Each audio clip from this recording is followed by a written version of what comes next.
যারা নেতা, দেশের বা রাজ্যের নেতা, তারাই যদি বলে বলে আমি হিন্দুকে রক্ষা করব, ও যদি বলে আমি মুসলিমকে রক্ষা করব, তাহলে অমন শিক্ষিত মানুষ এখন কোন দিকে যায়? বললাম তো, সামান্য যে রাজ্য সরকার সেভিক ভলান্টিয়ার নিয়োগ করছে, সেখানেও যদি একটা প্রতিটা ছিটমহলে 2টা 4টা করে সেভিক ভলান্টিয়ার নিয়োগ করতো, তাহলে ভাবতাম না রাজ্য সরকার ছিটমহলের জন্য কিছু একটা করছে। ঘটনা হলো যে জমির যে আমাদের কাগজ দেওয়া হলো, সেই কাগজ দেওয়া হলো ঠিকই, কিন্তু সেই কাগজ দিয়ে আমরা কিছু করতে পারতেছি না। আচ্ছা, আমরা কৃষক বন্ধু পাই না, কোনো না, এরকম আমরা অসুবিধায় পড়ে আছি। 2011 থেকে এই যে 2025 চলছে, এই তৃণমূল সরকারের আমলে আমরা উন্নয়ন বলতে জানি না।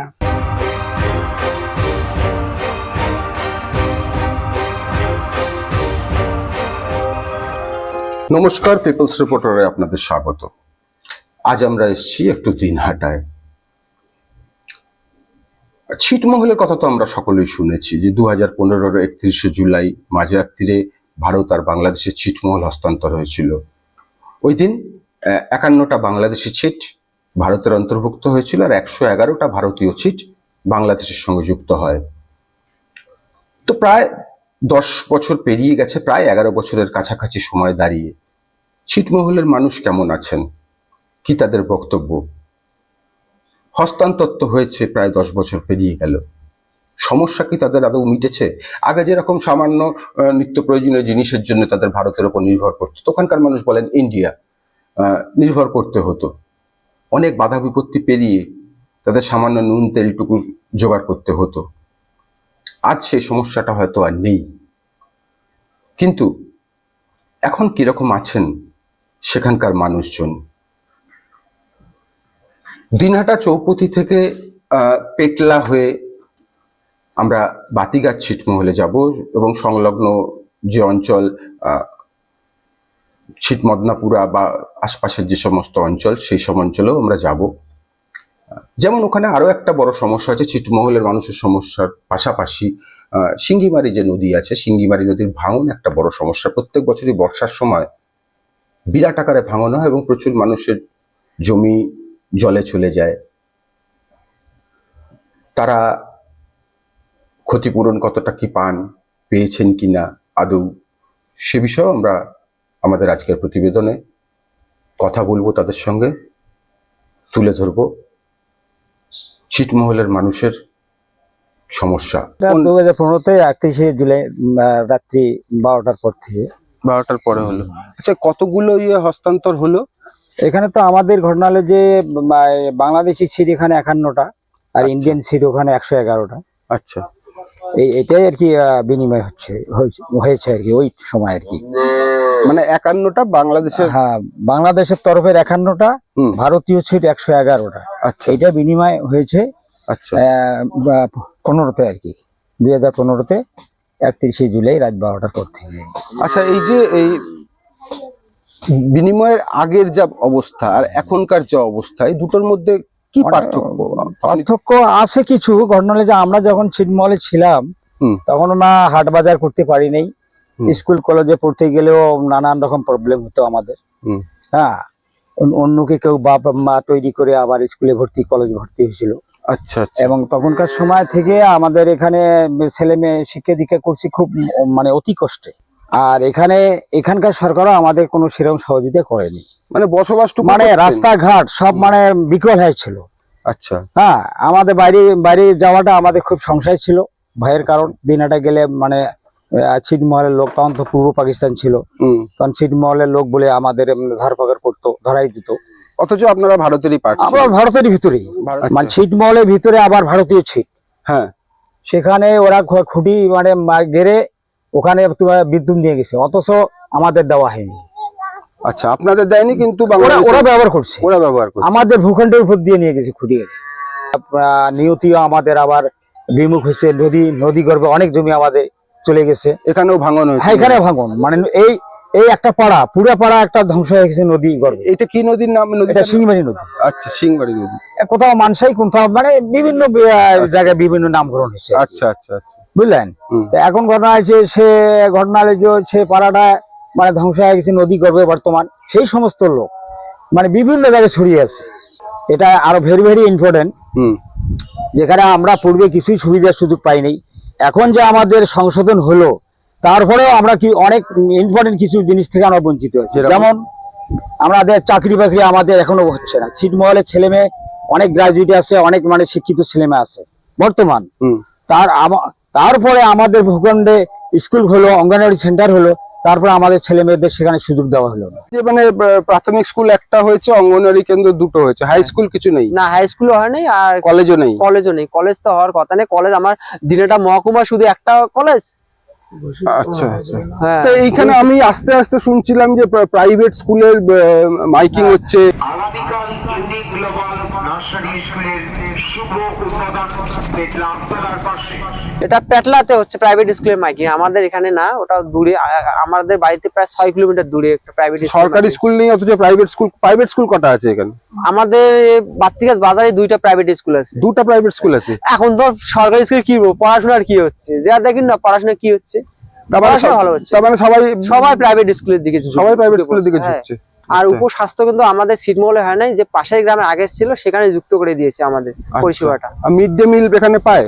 এই স্কুলে তো মিড ডে মিল পায়, অঙ্গনওয়াড়ি সেন্টারে ছোট ছোট বাচ্চারা আর গর্ভবতী মহিলারা খাবার পায়। আচ্ছা। তাও এখানে কোনো কর্মী নাই, অঙ্গনওয়াড়ি সেন্টারে কোনো কর্মী নাই, যে পাশের গ্রামে যে অঙ্গনওয়াড়ি কর্মী আছে তাকে এখানে কাজ করতে হয়।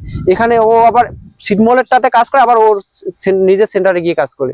ঘটনা হলো যে জমির যে আমাদের কাগজ দেওয়া হলো, সেই কাগজ দেওয়া হলো ঠিকই, কিন্তু সেই কাগজ দিয়ে আমরা কিছু মানে করতে পারতেছি না। আচ্ছা, আমরা কৃষক বন্ধু পাই না, কোনো না, এরকম আমরা অসুবিধায় পড়ে আছি। মানে পাট্টাটা কাজ হচ্ছে। হ্যাঁ, তারপরে 3 নম্বরে এই যে কাগজটা দিছে ওনারা তো বললো যে এটা দিয়ে সবকিছু আপনারা পাবেন, তারপরে ভাইরাস দেখা যাচ্ছে কিছুই আমাদের নেই। এটা তাহলে কবে এটা তাহলে সংশোধন হবে, রেজিস্ট্রি কবে খুলবে? তো এখন ঘটনায় সেই সমস্ত রেজিস্ট্রি এখনো কিছু খুলে নেই। তাহলে এখন আমাদের যে মেয়েদের বিয়ে দেওয়া লাগবে বা অন্য অন্য সমস্যা কতগুলো আছে, সে সমস্ত এই সমস্ত প্রবলেম কিভাবে সলভ হবে? জমির তো ভ্যালু দিচ্ছি না। ও, সেই জন্য মান্ডিতে বিক্রি করতে পারতেছি না। তো জমি তো যখন হস্তান্তর হলো তখন তো জমির কাগজপত্র যে খসড়া দিয়েছে সেই খসড়ায় এখনো কাজ হচ্ছে না। সে খসড়া কোনো কাজ হচ্ছে? জমি যদি আমরা বিক্রি করতে না পারি, যে রেজিস্টার না হয়, সে জমি তো যদি ইয়েতে না দেখায়। ও, মানে কাগজপত্র দিয়েছে, রেজিস্ট্রি হয়নি? রেজিস্ট্রি হয়নি। ও, তা কি বলছে সরকার এই বিষয়ে? এই বিষয়ে কথা হবে এই মাস আমরা এটা 2025-এর কথা বলো, 25 চলে গেলেও কিছু হচ্ছে না। কবে হবে জানি না, যে রেজিস্ট্রি কবে শুরু হবে। ওই মেয়েটার অবস্থা কি হবে? আর এখানে এমন গরিব ধরনের লোক আছে যে এক কাঠা জমি বিক্রি করিয়া মেয়েকে বিয়ে দিবে, সেই জমি কেনা বেচা হচ্ছে না।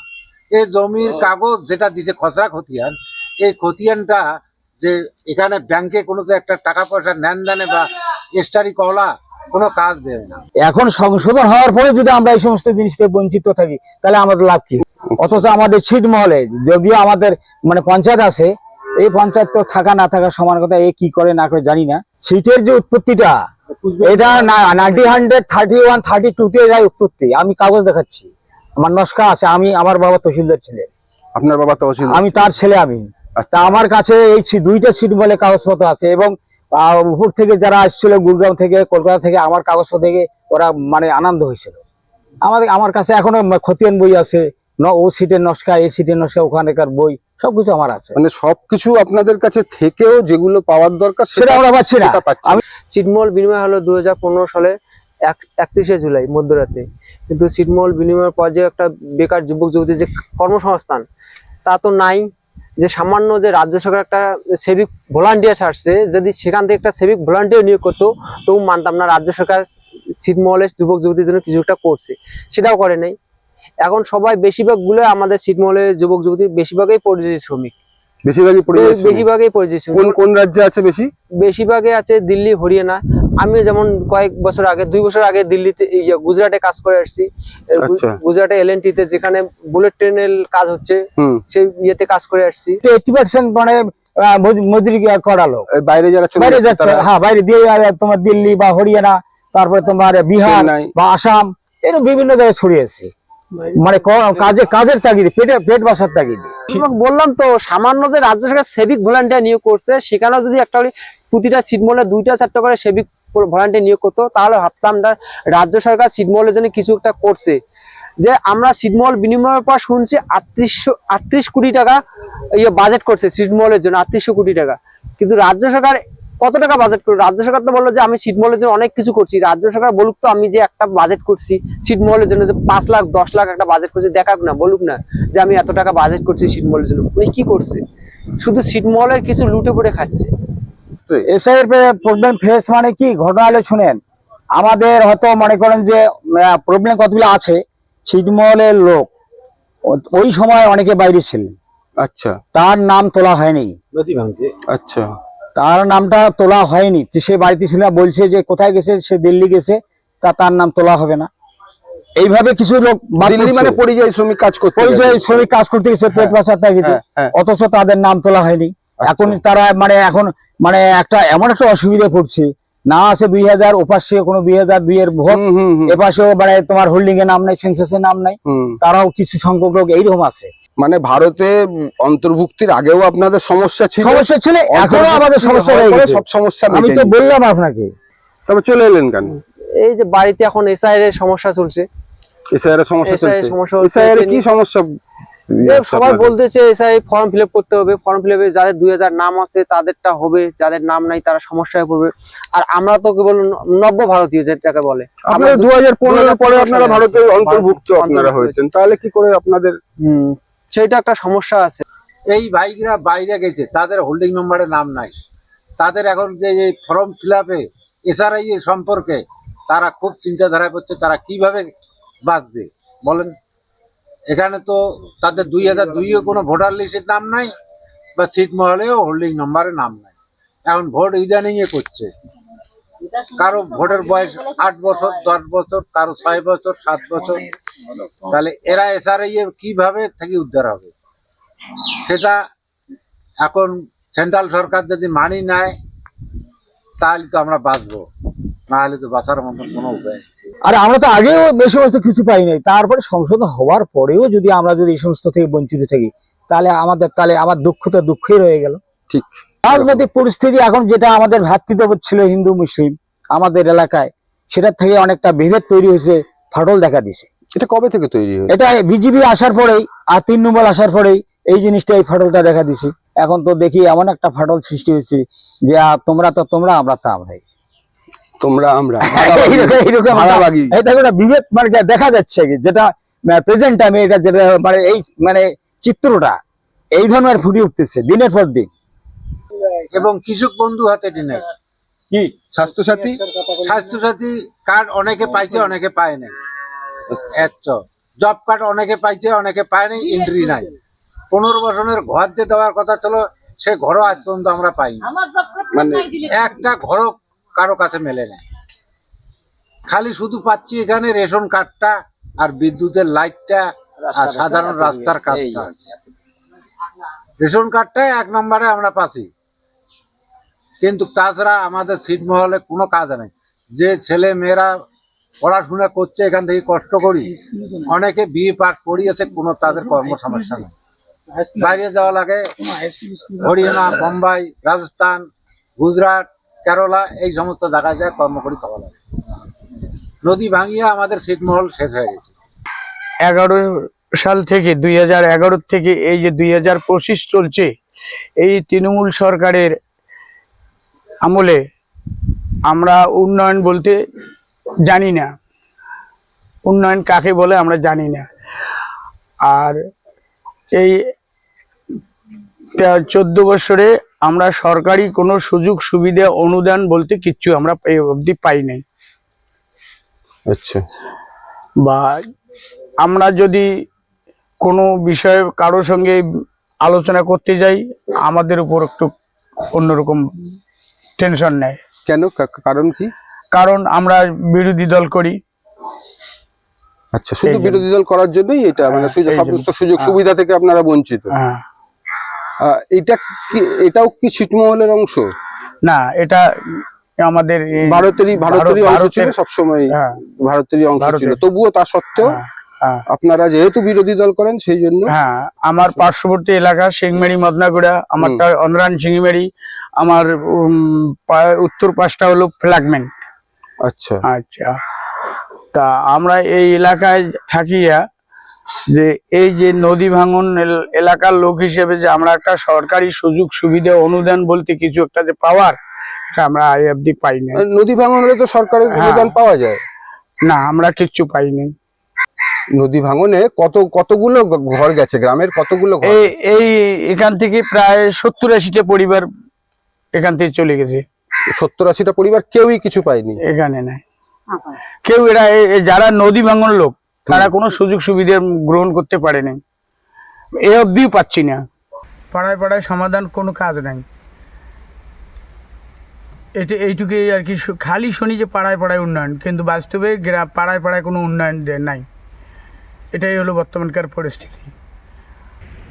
বাড়ি হারা ওই মুখি হানো ফাঁকে আসলো, ওই দিক থেকে ভাঙতে ভাঙতে এসছে এখানে। আপনার বাড়ি কত ভেতরে? ওই সামনে। এটা কি বর্ষাকালে বাড়ে বেশি নাকি?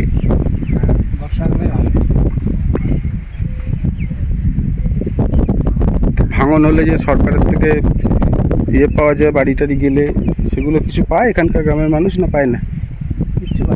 কিচ্ছু পায় না। কেন পায় না? কেন কিছু করিয়ে না গ্রামের লোক, তাহলে কথা কম। গ্রামের লোক কিছু করে না, তাহলে কিরকম করে পাবে? পঞ্চায়েতকে বলে, পঞ্চায়েত বলে হবে, কিন্তু এখনো তো কিছু হয় না।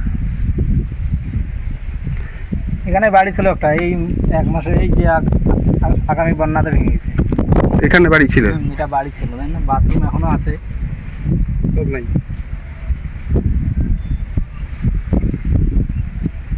এরকম একটা আন্দোলনের মধ্যে গ্রামের লোক বা পাড়া প্রতিবেশী সবাই এটাতে আত্মবিশ্বাস ছিলেন বলে আমরা মানে ভালো জায়গায় একটা পাবো যদি সিটটা এনডিএর সাথে যুক্ত হয়ে যায়। কিন্তু পরবর্তী সময়ে এখন আমরা ওই ছিটমহল এলাকার সাথে কিছু বন্ধু বান্ধবের সাথে মেলামেশা করার পরে ওনাদের কাছ থেকে আমরা শুনতে পাই, ভাই সে তো বটে, সিটটা তো ইন্ডিয়া হয়ে গেল, কিন্তু সরকারের তরফ থেকে যে যে আমাদের প্রতিশ্রুতি বা লড়াই সংগঠনে যেটা আমাদের প্রতিশ্রুতি শুনছি সেটা বাস্তবায়িত রূপান্তরিত হচ্ছে না। ওরাই বলতেছে আমাদের এখানে স্কুল কলেজ বলতে ওই প্রাইমারি স্কুল দিয়েছে ঠিকই, মাস্টার নেই, মাস্টার আছে তার ছাত্র নেই। এইরকম একটা পরিস্থিতিতে ছিটমহল বলেন বা ইন্ডিয়াতে বলেন করেছিল। ওই বলছে বলে তোমাদের আইডি কার্ডের ভেরিফিকেশনে তোমার নাম আসতেছে না, তোমরা ইন্ডিয়ান নাগরিক হও কি হও না, তোমার জমির দলিল লাগবে, কত সালে তোমরা এখানে আসছো। এইরকম মানে পশ্চিম বাঙ্গাল নামটা শুনে যেন ওখানকার লোক মানে একটা আতঙ্কের পরিবেশ, মানে এরা পশ্চিম বাঙ্গাল বললে ওরা ভাবে বাংলাদেশি। এইভাবে একটা মানুষকে হেনস্তর শিকার হইতে হয়। আপনিও তো দীর্ঘদিন এখানকারই বাসিন্দা। কত বছরের বাসিন্দা আপনারা? আমার বাবা দাদারা ইন্ডিয়ান বাসিন্দা, আমিও ইন্ডিয়ান বাসিন্দা, কিন্তু আমিও গেছি বাইরে। আমি কাজের জন্য বাইরে যেতে হয়েছে। আমি অনেকবার গেছি বাইরে, কিন্তু এরা মেন হলো পলিটিক্স, যারা নেতারা আছে তাদের জন্য এই আবহাওয়াটা তৈরি হচ্ছে বেশি, অনেক বেশি। নেতারাই যদি বলে, যারা নেতা দেশের বা রাজ্যের নেতা, তারাই যদি বলে আমি হিন্দুকে রক্ষা করব, ও যদি বলে আমি মুসলিমকে রক্ষা করব, তাহলে অমন শিক্ষিত মানুষ এখন কোন দিকে যায়? যারা শিক্ষিত লোক এখন নিচু হয়ে বসিয়েছে, আর যারা মানুষ এখন আমরা বুঝি না, তারা ধর্মের ভেরু হয়ে ধর্মের ভিত্তিতে আমরা ছুটছি। যারা যেদিকে ধর্মের কথা বলবে সেই দিকে আমরা ছুটি। কিন্তু আসলে আমাদের যে ছাত্র যুব শিশু বাচ্চার যে রুটি রুজির বা শিক্ষা স্বাস্থ্য বাসস্থান, এই দিক থেকে আমরা নজর ঘোরানোর জন্য সরকার এইরকম একটা পরিবেশ তৈরি করছে। আমরা এতক্ষণ যতজনের সঙ্গে কথা বললাম, সে রফিকুল ইসলাম সর্দারি হন, রৌশন সরকারি হন, বা মনিরুল মিয়াই হন, বা জাহাঙ্গীর আলম পাটোয়ারি হন, তাদের প্রত্যেকের বক্তব্য থেকে কিন্তু একটা জিনিস উঠে এলো যে এখনো পর্যন্ত বহু সমস্যা নিয়েই তারা বেঁচে আছেন। হয়তো ভারতের অন্তর্ভুক্ত হয়েছে বাংলাদেশি সিটগুলো, কিন্তু সমস্যা যে সব মিটে গেছে তা নয়। তাদের জমি জমা সংক্রান্ত সমস্যা আছে, চাকরি বাকরি সংক্রান্ত সমস্যা আছে, এবং এই যে এসআইআর প্রক্রিয়া চলছিল সেটা নিয়েও তারা খুব আতঙ্কেই ছিলেন যে কি হবে। কারণ 2002-এর তালিকাতে তো তাদের নাম ছিল না, সেটা তারা বুঝতে পারছিলেন না যে কিভাবে এই প্রক্রিয়াটার সঙ্গে তারা নিজেদের যুক্ত করবেন ভারতের নাগরিকত্বর বিষয়ে। তো এই বিষয়গুলো বোধহয় খুবই সামান্যই বিষয়, যেগুলো একটু নজরদারি করলে, একটু এগুলোর দিকে, এই বিষয়গুলোর দিকে দৃষ্টি দিলে সমস্যাগুলো মিটিয়ে ফেলা যায়। আমাদের কাজ মানুষের বক্তব্য তুলে ধরা, আমরা সেটুকুই আপনাদের সামনে তুলে ধরলাম। আপনারা পিপলস রিপোর্টারের সঙ্গে থাকুন, গুজবে নয় খবরে থাকুন, দেখতে থাকুন আমাদের ইউটিউব চ্যানেল, আমাদের ফেসবুক পেজ, এবং অবশ্যই পড়ুন আমাদের নিউজ পোর্টাল www.peoplesreporter.in।